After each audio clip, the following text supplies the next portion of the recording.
bit late. And one of the big questions today is how radically did editors tear up their papers and remake them? There's the front of the Sunday Mirror. Man U legend Fergie fights for life. The Sun is the most dramatic of all of them. Fergie fights for life again there. And the Mail has not got that story on the front page. It's got a story about Sajid Javid's uncles and a visa scandal. A lot more to be talking about there. The Sunday Times, knife crime epidemic hits the Shires. They know where their readers are. And one of the many papers with Prince Louis on the front page, pictures released by the Palace yesterday, and again Prince Louis on the front page of the Sunday Telegraph. But a big Brexit story. Brexiteers threaten May with open revolts, and menacing phrases there, but of course from anonymous Brexiteers as ever. And finally, The Observer. You were hearing about that Trump and Iran story, a really interesting dirty trick story The Observer's got. Very interesting there. So we're going to start, of course, with Alex Ferguson, Kay. Yeah, we are. Very good morning to you, Andrew. Thank Good morning. you for having me along, my first time on the show. While we were all out yesterday in the sunshine enjoying the first flush of spring, Alex Ferguson's family were gathered around his bedside. He was rushed to hospital at 9 o'clock yesterday morning. As you said, it's quite early for a lot of the papers, the story, but late, I should say. But there's 6 pages in the Sun. They have certainly done their readers proud on the back page as well. But let me just show you the front page. There you go. Fergie fights for life. He's been put in an induced coma.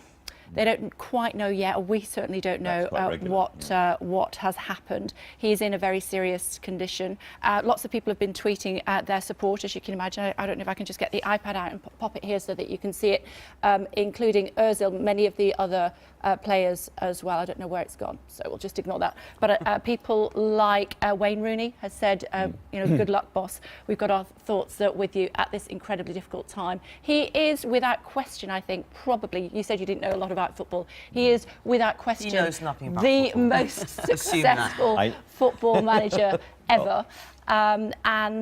He won the treble in 1999, which is when he was actually knighted as well. His wife, Kathy, and Alex, I've met many times before. He's an incredibly charming man. I've been lucky enough to meet him as well, and he's a very, very brave guy with a huge amount of gumption and drive, which he's going to need over the next few weeks, I would imagine, because assuming that all has gone well, he'll have weeks and weeks and weeks of being monitored very closely. Fantastic physiotherapy, which is something that he's always imposed on his own footballers. He's now going to have to do it himself. And if he's got the courage and the drive, which I'm sure he has to do it, he can make a very, very good recovery these days. Yeah, but he's speaking from experience here. I'm speaking from experience, yeah. He's such an interesting character because he's a cult, not just beyond sport. He is this icon, and whether you're in business or whether you're in politics, he is held up as the model of leadership that you aspire to. He's just extraordinary. And the thing is, one of the things we love about him is he's not like so many footballers. He actually loves his wife. He hasn't cheated on his wife. He's still with his wife. He's still with his wife. And, you know, he's like another generation. Yeah, absolutely. Let me just read this tweet that I can't find on the iPad, but it is in many of the papers as well. The procedure has gone very well, says Manchester United, but he does need a period of intense care to recover. So there is some cause for optimism there. Yeah, that doesn't sound too bad, actually. Very well is good. Amanda, let's move on to politics. Right, on to politics. This very interesting splash in the Sunday Telegraph. This is a long-running argument in Cabinet, increasing on the front pages of the papers too. No, of course there was huge pressure after the meeting in the Cabinet this week. Theresa May is, you know, torn between, you know, rock and a hard place, but the hardest place are the Brexiteers who are saying no customs union, no deal, no third way, because that's what they're talking about now. And this again, it's talking about, you know, a hybrid proposal. It's talking about a maximum facilitation plan. The jargon is impenetrable. What does that mean? All you have to know is what they are saying. The guys from, and I'm not going to name any of the people that I speak to, but obviously in the Cabinet they say, no customs union. Start and end of the story. But, you know, we've got all of these machinations, which I think are going to go on for... I think with some of the Tory rebels, particularly, I mean, in the Lords, they think they have enough rebels, but in the Commons, people like Anna Soubry and Nicky Morgan have been quite restrained about crossing the line and voting with Labour, let's say, to defeat the government. But on this customs union, it's such a big issue.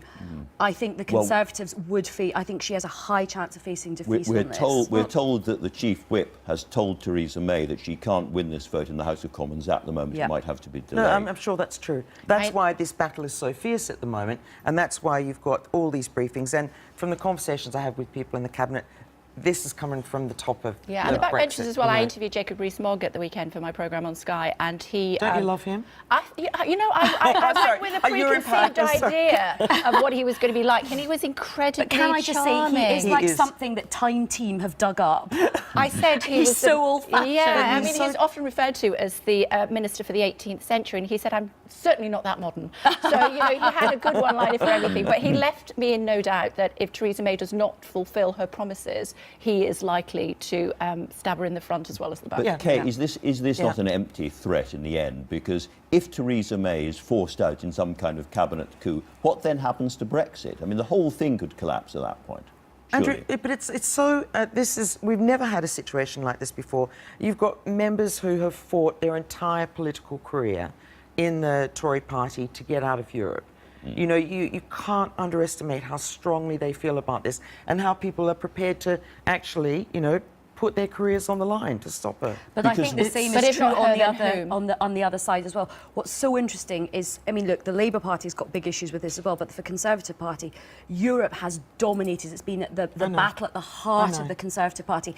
It has brought down Conservative Prime Ministers, and who knows where this customs union thing is going to take us. I was going to try to explain the two options on the table. We've only got several hours. No, sorry. I'll get on to that later on. We'll get on to that later on. Let's keep moving. Before you go on to Alicia, there's a fantastic cartoon in the Telegraph today. Telegraph. Because you're going to talk about the local elections. Yeah. It's just great. I just want someone to take them away. It says a little old lady, and there are two bins, one with Corbyn and one with Theresa May. But 'twas ever thus. I mean, that's the view with politics. I feel that could be Brenda from Bristol, that woman there, basically.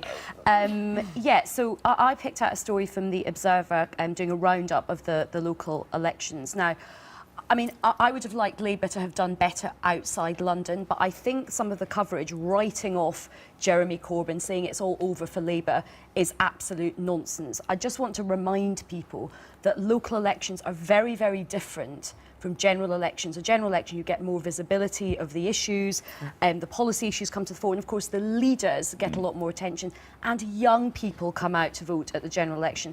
And I think what we saw from this snapshot on Thursday night was that Britain is in political deadlock still. Neither party would get an overall majority. On these results, am I not right in saying that Labour would be the largest party in Parliament if they were replicated in a general election? Correct. That was the John Curtis extrapolation. But a local election's not a little bit like by-elections in that people see it as an opportunity to give whoever's in power a bloody nose, and actually they won't necessarily vote in the same way when it comes to a general election. And I think this local set of local elections were quite interesting as well. There were lots of local issues. So, for example, in Barnet, the anti-Semitism scandal was huge. And Labour, I'm afraid, correctly lost that council because of anti-Semitism. But another case I just want to highlight, in Pendle, the Conservatives gained a council because of a very nasty thing. They reinstated a councillor who made a disgusting racist joke, which frankly would have put the BNP to shame. She was sharing it, but it is unbearably bad. It's the kind of thing that cannot even be alluded to in general terms on family television Absolutely. programmes. And I think, you know, we have got to tackle racism and anti-Semitism in all walks of public life across all different parties. So I just wanted to make the point that I think all the predictions that it's game over for Corbyn are premature. Just remember, in the 2017 general election campaign, Corbyn went into that election 24 points behind, and everybody wrote him off, and he did a lot better. So I think it's wrong to It's all about right. mobilising the young vote, isn't it? One of the points of this paper review is to remind people of all the stories that are not actually in the TV headlines but are still very important. And Kay, the front page of the Sunday Times has a knife. We've been talking about knife crime in London. Now it seems that the knife crime epidemic. On this one, I can't read the small print. Spreads well beyond London. Yeah, and we heard what Trump said, didn't we, about a London hospital being like a war zone. He was certainly talking about what a doctor had said, but he replicated that in a speech. But it would transpire that apparently it's not the cities that we need to worry about, and you are more likely to be a victim of a knife attack in Bedfordshire than you are on Merseyside, which to me seems almost unbelievable. Why is that? Apparently, it's because the drug barons are trying to find new markets in the shires. Yeah. Kay, you're quite good at this kind of stuff on live television. You're relatively fluent and pretty good. I you very read much, Andrew. that you have done more live television, apart from your gong, congratulations. Thank you. Apart from the gong, you have done more live television than any other woman in Britain or the world. I've On presented, Earth.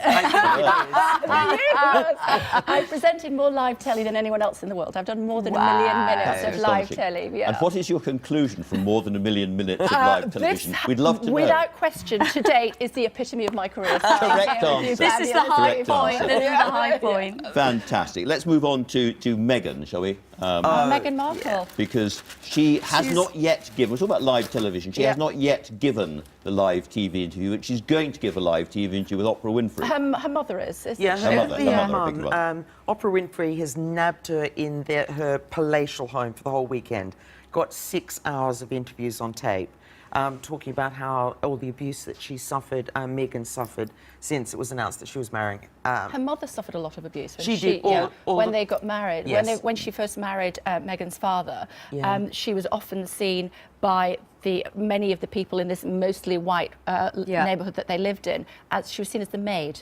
So they couldn't comprehend that a woman of colour could possibly have this child. So she must Well, be the made maid. no more. Well, exactly. And I think one of the things that's so amazing about this union is, look, the British royal family is at the pinnacle of the class system. They are the absolute representation of the elite of the elite.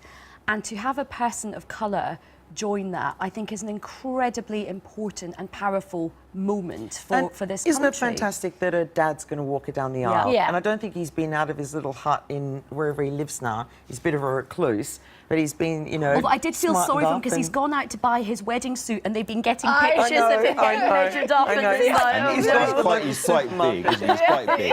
Let's talk about all those baby Prosperous, I pictures. think. This is a kind of British ritual. The official baby There he pictures is. are released and everybody goes coo. Yeah, he is a very beautiful baby. He is 8.5 pounds. He's He's a a bit very Hannafy. healthy weight, shall we Baby. say? Yeah. He's but this is a hand-me-down outfit from Charlotte when she, that was her first ever photo call. So Mum's popped him in the same. Well, these are pictures that are I love taken it. by Kate. Austerity coming to... but I love the fact that Kay was knew you literally... were going. in fact, I think Kate had to hold off giving birth until Kay was back in the country. I wanted Kay to be cutting the umbilical cord. I thought that actually would have been a fitting moment for the royal birth. That is a very, very attractive moment to end this fascinating paper review on. Thanks to all of you, and so to the web.